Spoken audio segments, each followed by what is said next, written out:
What's up guys, Matt Collins-Jones, MCJ, back with another video, and today we're talking about pipelines and we're going to take a look at delegated deployments. So what are delegated deployments in terms of pipelines? So a delegated deployment is the concept of deploying as someone else. Now this is sometimes called impersonation, so when you impersonate someone else to perform an action, but in this instance we call it delegated deployments, meaning that we can have anyone do a deployment and therefore delegating the responsibility of it, but we are actually going to be importing as a different user.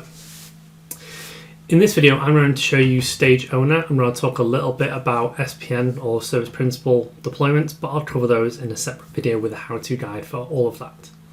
So there are two types of delegated deployments. There is stage owner, which is a named user, and there is SPN or service principal.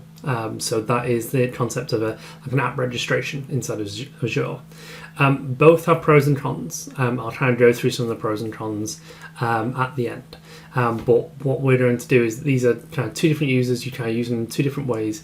I'll show you the stage owner one first. In a separate video, I'll show you the SPN one. So let's jump into it. I'm here in the deployment pipeline configuration app. And here are my pipelines. I've got one already configured for a stage owner, so let's go take a look at that one. So this is just a regular pipeline at kind of a top level pipeline or deployment pipeline level.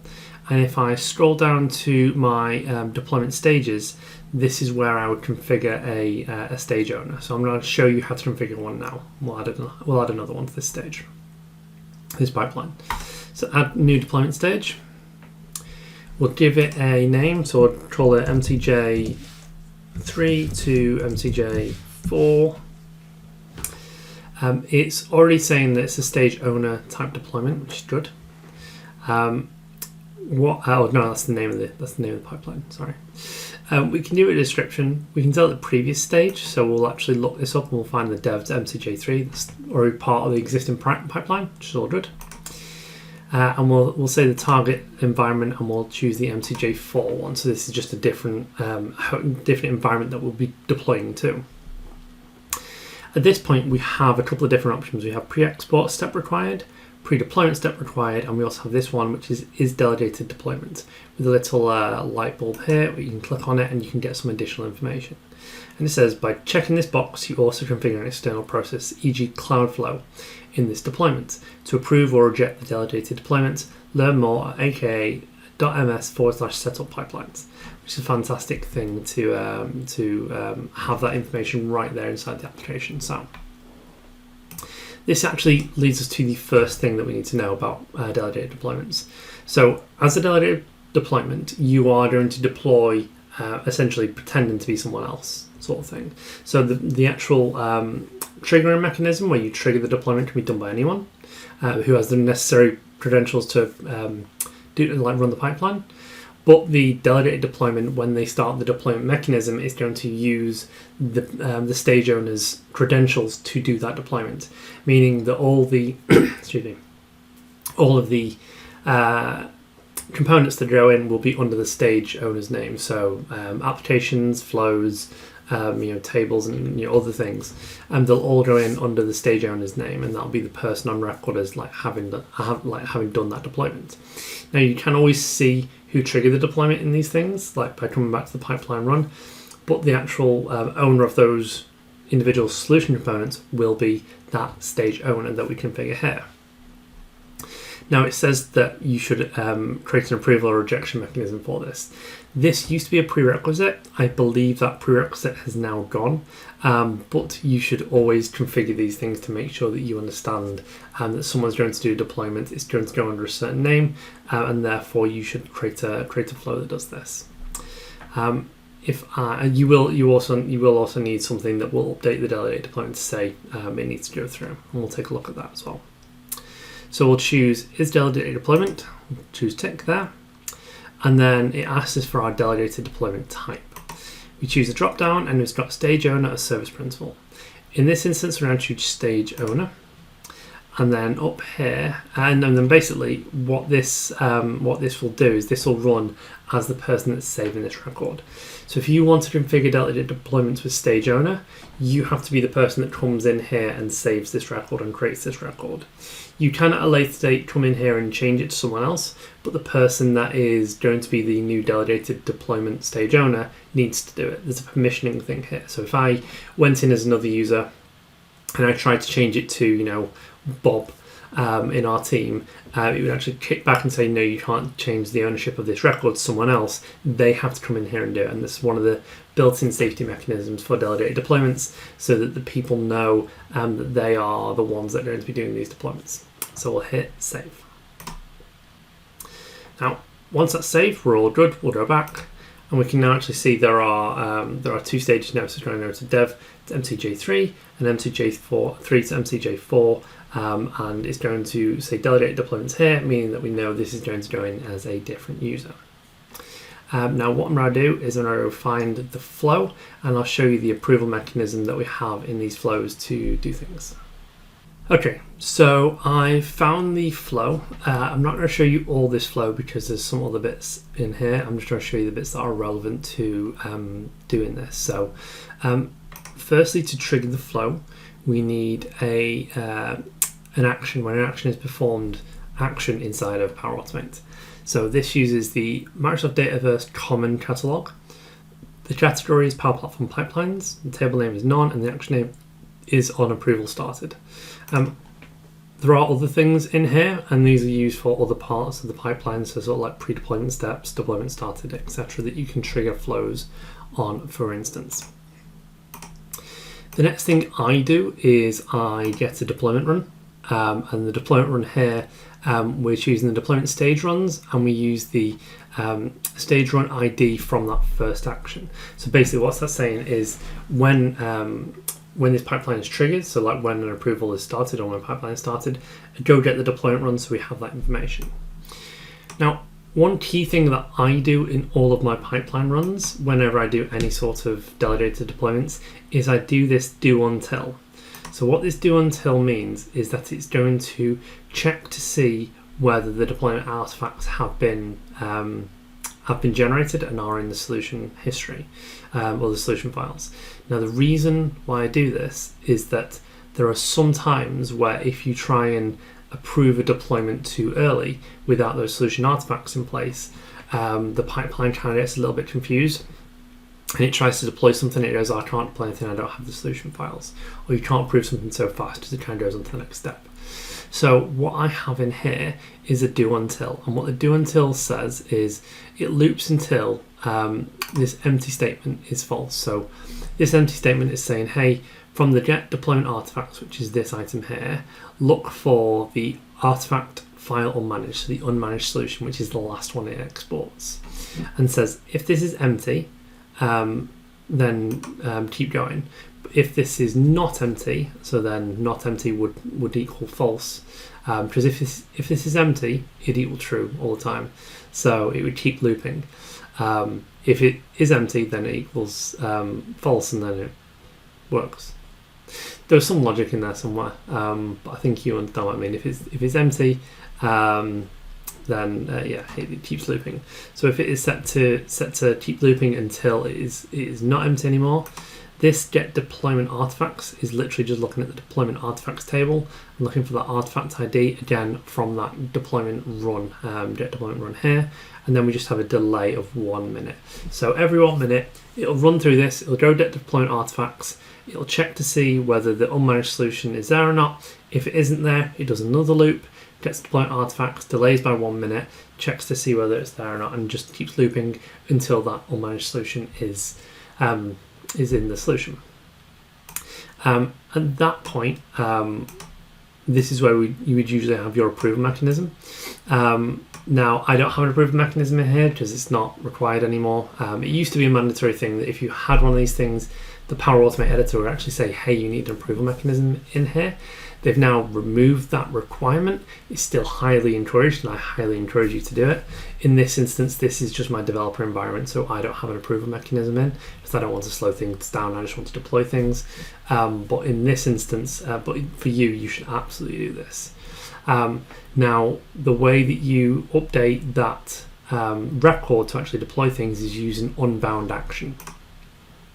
So this is an unbound action. The action name is update approved status, and what we do is we update the status to be where the approval status equals 20. So there's a Microsoft doc that I'll link to in the comments down below about the different statuses. So there's like 10, 20, 30, and what they mean. 20 means approved.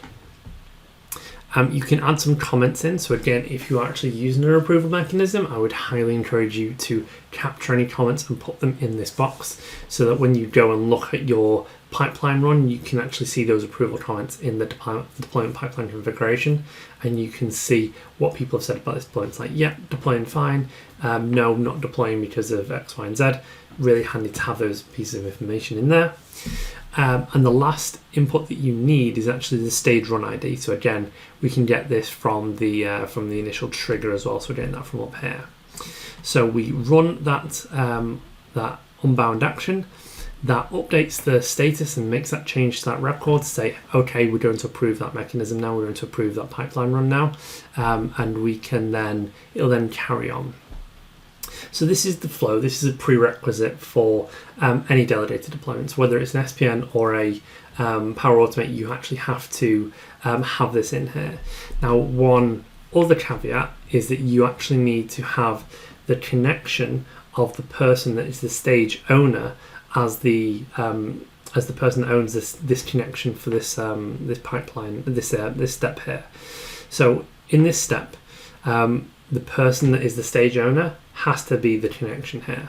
That's the same thing for an SPN deployment. If it's an SDM deployment, that also needs to be the connection here. So if you have a team of people that are working on this solution, for instance, you can't just get Fred to do the connection and he owns the connection for this flow, and then Bob's the delegated deployer. That doesn't work. It needs to be Bob's connections and then anyone can deploy.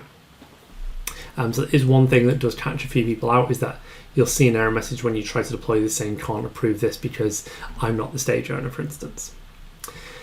So that's the flow. We've shown you setting up the pipeline. Now let's go and take a look at actually running this pipeline as a different user. So I'll switch over to my test user. This is my test user here. You can see TU, test user, mtj.tu. And this is a solution that I created as well. So this is called Stage Owner Deploy Demo. I'm very witty with my names. This solution will only contain a single thing at the moment. So I've created a single Canvas app. The Canvas app doesn't connect to any data sources. It just has a button in it. I'll explain why as we go to deploy. So we can go down to pipelines. We can select our pipeline, and we'll choose our Stage Owner pipeline. And what we're going to do is we're going to deploy to our dev to MTJ3. So we're going to deploy to our MTJ3 environment. So we'll click deploy here. And we will deploy now. We won't deploy later. At this point, it's doing all the usual things that it does. It goes to check to see if there's any connection references, checks to see if there's any environment variables, and if there are any here, they'll pop up here. But as soon as I have a single Canvas app with no connections, it shouldn't pop up with anything. It should just take me straight to the deployment screen once it's finished validating the solution. Cool. There we are. That was correct. And at this point, I can choose deploy.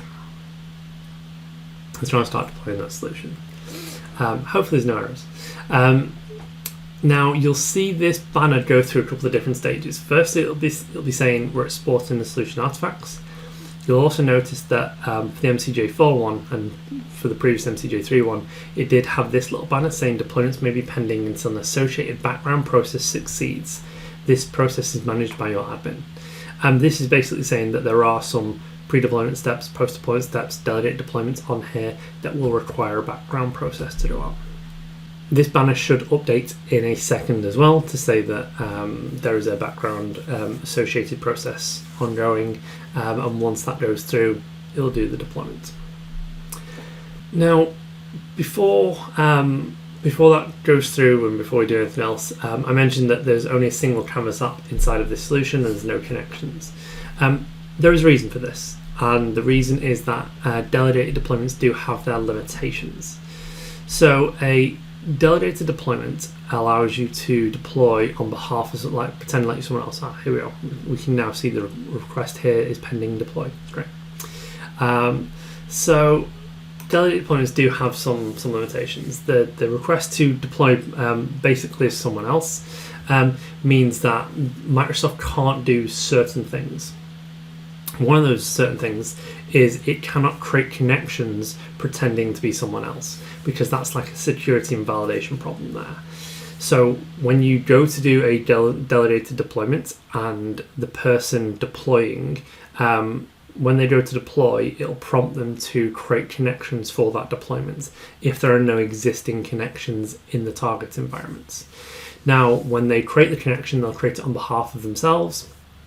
But when the delegated deployment kicks in and they try to deploy with that connection, it'll go, hold on, I can't create a connection like me, Bob, the delegated deployer, can't create Fred's connection in that other environment because I'm not Fred. And simultaneously, Fred can't create a connection on behalf of Bob because Bob didn't authorize that. He didn't create that connection using his OAuth and two-factor authentication to make sure everything's right. Just can't do it. This is one of the big limitations about delegated deployments as stage owner. Now, with an SPN deployment, it's slightly different. An SPN deployment, because that's not actually a named user, it can't actually create a connection. It can't own that connection. So any of your connections that aren't SPN connections, so anything like Outlook, for instance, or SharePoint, for instance, they would have to be a named user connection that has that. With an SPN, you can actually share that connection with the SPN as you're deploying, which means that they have permissions to basically run that connection and have access to that connection, but they're not necessarily creating a connection on behalf of someone else. You're actually saying, yes, you can use my connection that I'm creating at this point. You cannot share connections between two named users. You can share a connection between a named user and an SPN now. And this is one of the limitations of delegated deployments for stage owners. As I've been talking, we can now see the deployment. The solution is currently deploying, which is great. It means that I've waffled enough. But these are one of the limitations. Now, I do have a solution for this. It's not the best solution in the world, but it's better than no solution at all, because a lot of organizations still want to deploy stage owners because they want to own the connections, and you do have some limitations in terms of licensing if you deploy as a stage owner. If you have a flow, the flow is owned by the SPN, and therefore it has to be licensed appropriately. Because an SPN is not a named user, it doesn't have a Power Apps license, which means you need to you have to get a Power Automate license to own that flow, unless it's in the context of a Dynamics 365 application. Specifically Dynamics 365 application. If you're just using Power Apps licensing and you have no Dynamics, you'll need to buy a process license if you want to use an SPN deployment. It's a lot of information to throw at you. There's a lot in the licensing guide. I highly recommend you go look at them, but I will share the link to a couple of my articles on how to do deployments as stage owners and actually change those connections as we go through, which is why I didn't show you the rest of that flow. The rest of that flow is actually configured to change connections for stage owner deployments. And what we're going to do is we're going to wait until this is deployed, which it now is, which is all great, and we can actually go to this environment and we can go take a look. So we're in the MTJ3 environment, we'll go to Solutions, we'll go to Managed.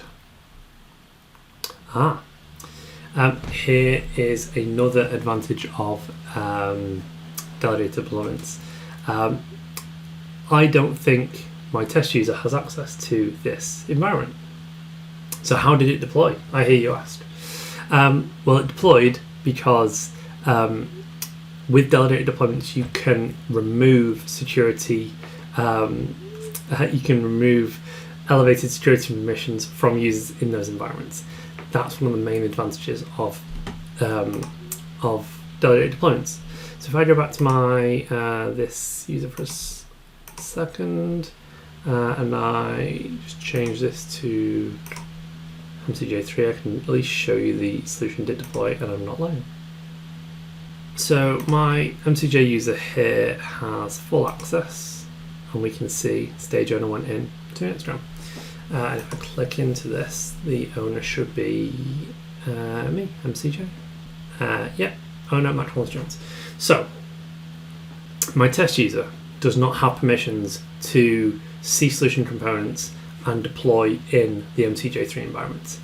My MCJ user has access to do all of these things because it's the global admin and has access to all these environments.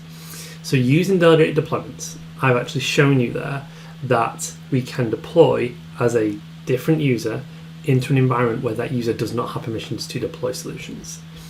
That's great because normally they would go and export their solution, download it, go to the environment, go to import it, and they'll go, no, you do not have permissions to import here, and that's a blocker for them.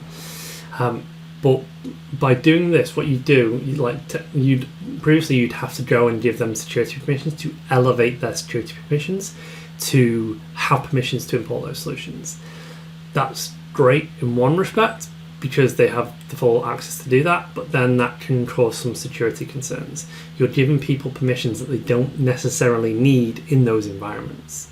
So by doing this, using delegated deployments, you can remove those security permissions and you can allow users to deploy into those environments, bearing in mind that you'll absolutely have approval mechanisms in there, wink wink, to make sure that solutions go in at the right time and by the right people. So yeah, that is delegated deployments. I've thrown a lot of information at you there because delegated deployments are quite complex, but they really are useful. It means all your solutions can go in as a single named user for stage owner.